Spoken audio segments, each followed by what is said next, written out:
మొదటిగా ఈ అవకాశం ఇచ్చినటువంటి ఈ కేఫ్ సంఘానికి మరియు ఈ యొక్క కార్యక్రమాన్ని చక్కగా జరిగిస్తున్నటువంటి జాన్న గారికి, అలాగే మన మధ్యలో లేరు కానీ బట్ మన కాపరైనటువంటి ఫిలిప్పయ్య గారికి, వారి కుటుంబానికి ధన్యవాదాలు తెలియజేస్తున్నాను. మొదటి మాటగా లూకాసు సువార్త 23:34. ఆయన క్రీస్తు యేసు సిలువలో ఉండి ఆ శ్రమను అనుభవిస్తూ ఒక మాట అన్నాడు. ఆ మాట ఎందుకన్నాడు అనేటువంటి విషయాన్ని 5 నిమిషాలు మీకు క్లియర్గా వివరించే ప్రయత్నం చేస్తారు. ఆయన ఏమంటున్నాడు అంటే, తండ్రి వీరేం చేయుచున్నారో వీరు ఎరుగరు కనుక వీరిని క్షమించమని దేవునికి ప్రార్థన చేశాడు. ఈ మాటలోని ఆంతర్యం ఏమిటి అంటే 3 మాటలు మీకు తెలియజేస్తాను. మొదటిది, శిక్షను అనుభవిస్తూ, వేదన చెందుతూ, హింసను అనుభవిస్తూ ప్రార్థన చేశాడు. మొదటి విషయం ఏమిటి అంటే ప్రార్థన చేశాడు. ఆ ప్రార్థన ఏమని చేశాడు అంటే లూకాసు వార్తలోనే 23:34 కింద నుంచి ఒకసారి 35-36 చదవండి.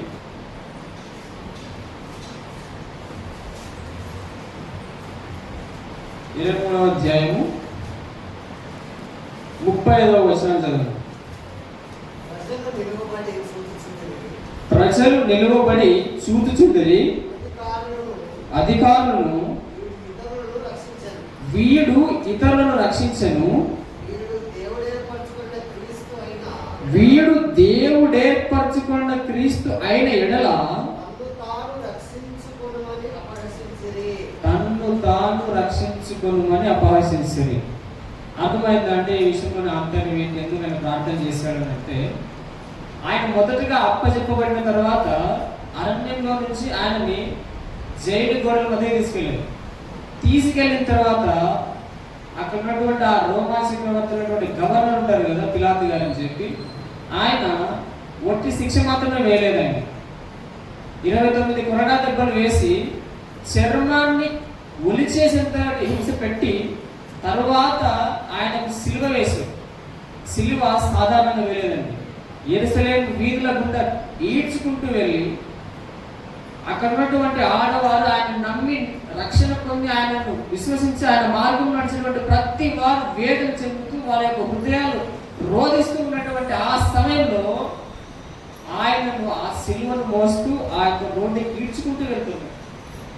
రవి అస్తమించిన రోమా సామ్రాజ్యాధినేతలు సాధారణమైనటువంటి చిన్న చిన్న విషయాల చేత ఆయనని పట్టి పీడించలేదు.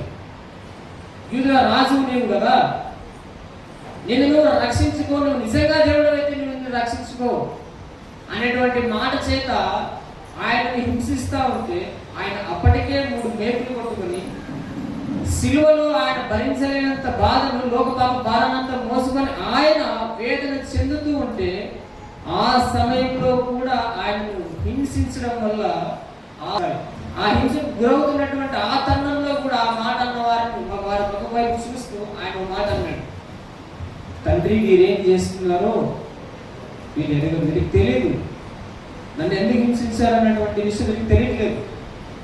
అందుకే ఆయన ఒక మాట చెప్పాడు. ఎందుకు ఆయన అంతగా ప్రార్థన చేశాడు, ఎందుకు ఆయన అంతగా వేదన చెందాడు, కారణం ఏంటంటే లూకాసు వార్త 19:10 తీసుకోండి ఒకసారి.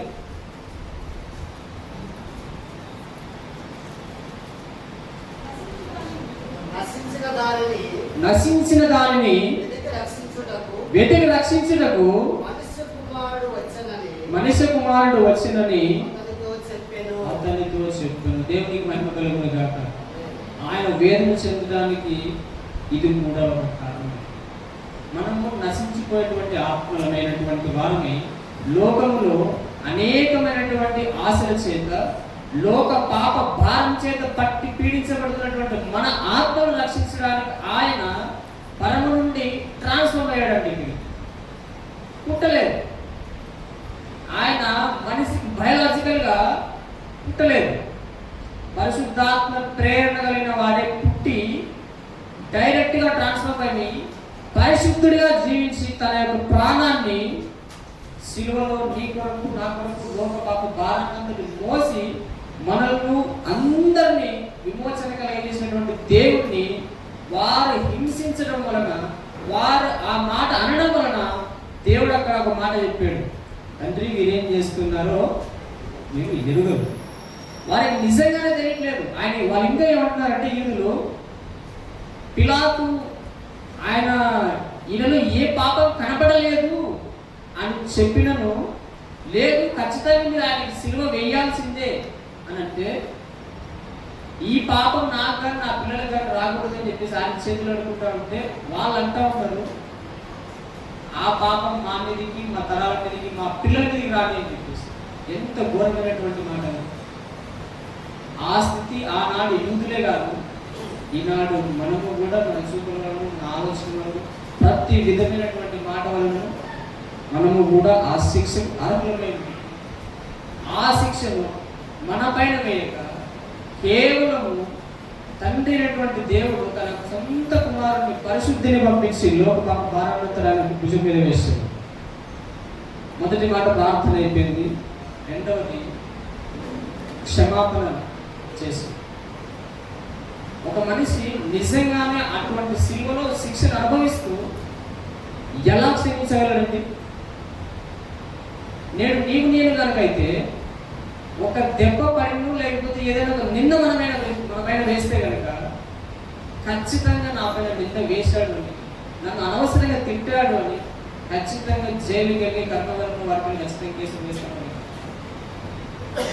ఆయనకు ఒక మాట చెప్తా ఉంటాడు. ఆయన పట్టుకునే ముందు ఒక మాట చెప్తాడు. ఒక శిష్యుడు వచ్చి ఆ యొక్క సైనికులు ఒక వ్యక్తిని చెవి నరివేస్తే ఆయన ఒక మాట అన్నాడు. ఏ మాట అన్నాడు అంటే, నిజంగా నా తండ్రి గారు నన్ను అడిగితే పరలోకం ఉన్నటువంటి దూతల సైన్యాన్ని పంపిస్తాడా?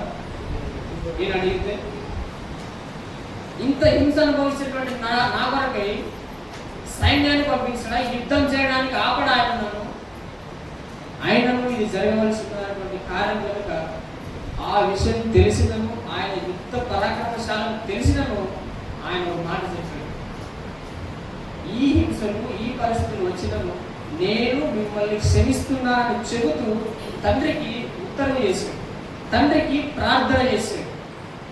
ఈ ప్రార్థన తండ్రికి వినిపించింది. ఈ యొక్క లేఖనం నెరవేరింది. ఇట్టి లేఖనం నెరవేరడానికంటే ముందర ఆయన ఇంకో వాడకం చేశాడు. అరణ్యంలో విపరీతమైనటువంటి వేదన చెందాడు.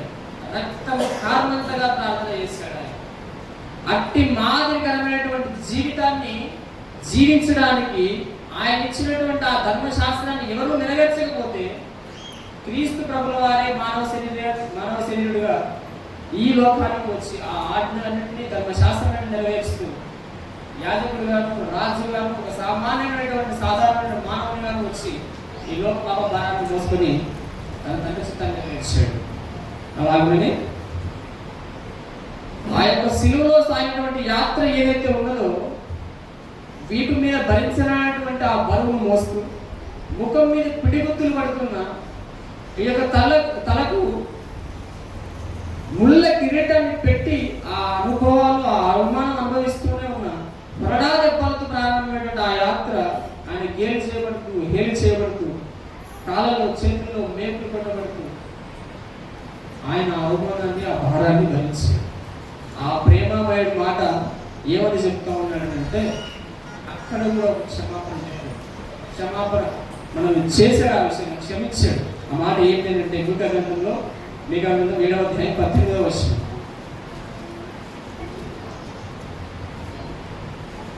లూకా గ్రంథం 7వ అధ్యాయం 18వ వచనం. తన స్వాస్థ్యంలో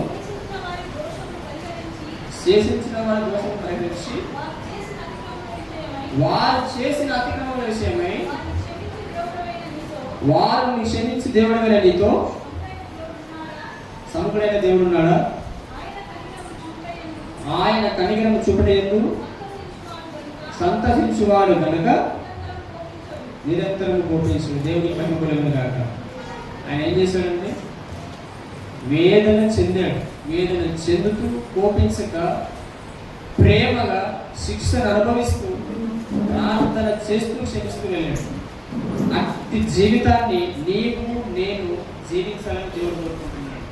ఇంకో మాట ఏం చెప్పాడంటే, ఆయన ప్రతిసారి కంటికి కంటి పంటికి పన్నటువంటి ధర్మశాస్త్రం విషయం చెబుతూ ఉంటే ఆయన మాత్రం వచ్చి సొంత వారిని ప్రేమించేటువంటి ఉద్దేశంతో మనం ఉన్నాం కదా, నిన్ను హింసించే వారి వరకు, నిన్ను బాధించే వారి వరకు ప్రార్థన చేయడం, వారిని క్షమించాలనేటువంటి ఆ మాటను, శత్రువును కూడా నువ్వు ప్రేమించాలనేటువంటి మాటను మత్తయి సువార్త 5:44 చూస్తాం కనుక, హింసించే వారి వరకు, బాధించే వారి వరకు కూడా నువ్వు ప్రార్థన చేయాలని సిలువలోని ఆయన బాధలు భరిస్తూ మోస్తూ క్షమిస్తూ ప్రార్థన చేస్తూ వేదన చెందుతే మాట చెప్పాడు.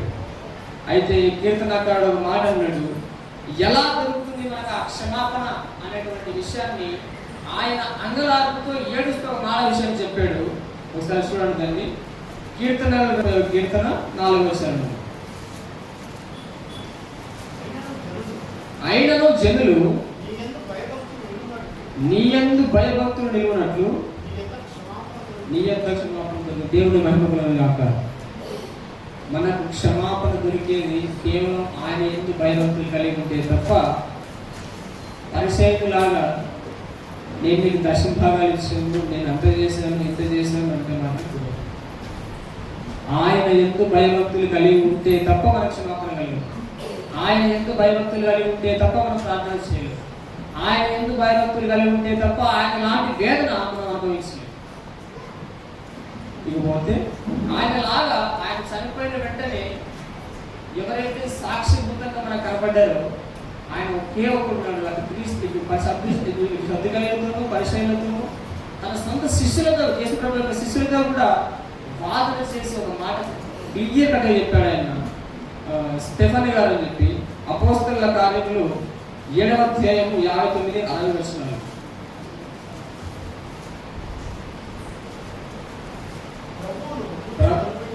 ప్రభువును గూర్చి యేసు ప్రభువా నా ఆత్మను చేర్చుకొనమని స్టెఫను పలుకుచుండగా వారు అతని రాళ్ళతో కొట్టిరి. అతడు మోకాలుని, ప్రభువా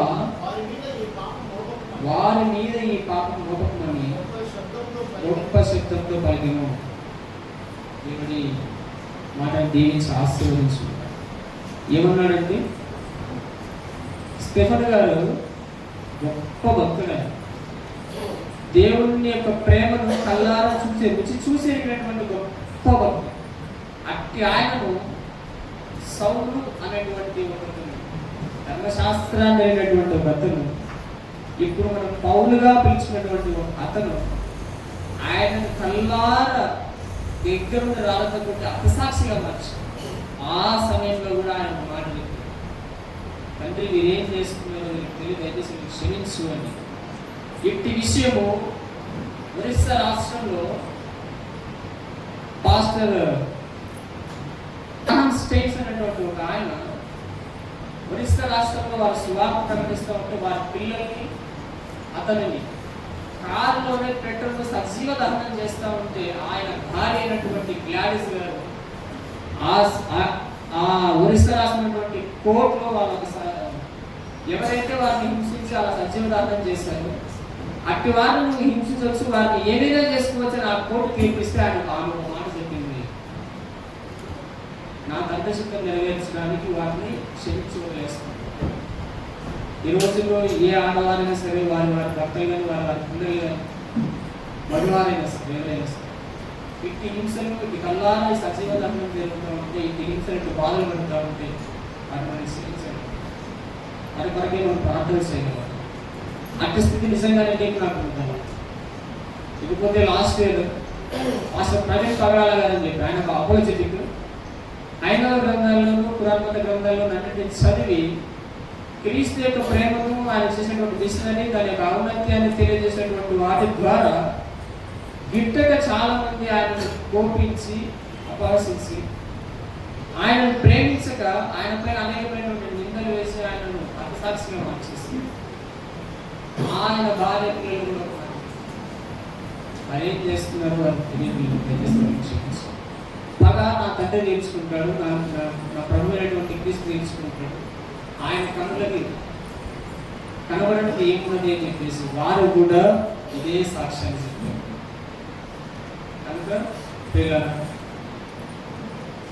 యేసుక్రీస్తు 730 సంవత్సరం రాకముందే ప్రవక్త అయినటువంటి యేసయ్య రంపము చేత కోయబడుతూ నడికి చీల్చినటువంటి ఆ స్థితిలో ఉన్నను అదే ఇశ్రాయేలుకు 100 సంవత్సరాలు ప్రవచిస్తూ ప్రవక్తగా ఒక యాజకుడిగాను వారి వరకై ఎన్నో ప్రార్థనలు చేశాడు. కనుక దేవుని యొక్క వాక్యాన్ని, ఆయన శరీరం, ఆయన రక్తంలో పాల్గొంటూ పంచుకుంటున్నటువంటి మనము, రక్త అపరాధంలో మనం ఉండేటువంటి మనల్ని విమోచన కలిగజేసినటువంటి మన జీవితాల్ని క్రీస్తు బండ మీద కట్టుకుంటూ మనం ఏదైతే పాపం చేసే ఆ పాపాన్ని అంతటిని వదిలేసి క్రీస్తు దగ్గర రావాల్సిందిగా ఈ యొక్క ప్రభు పేరిట ఈ వాక్యాన్ని ఒకసారి తెలియజేస్తున్నాను.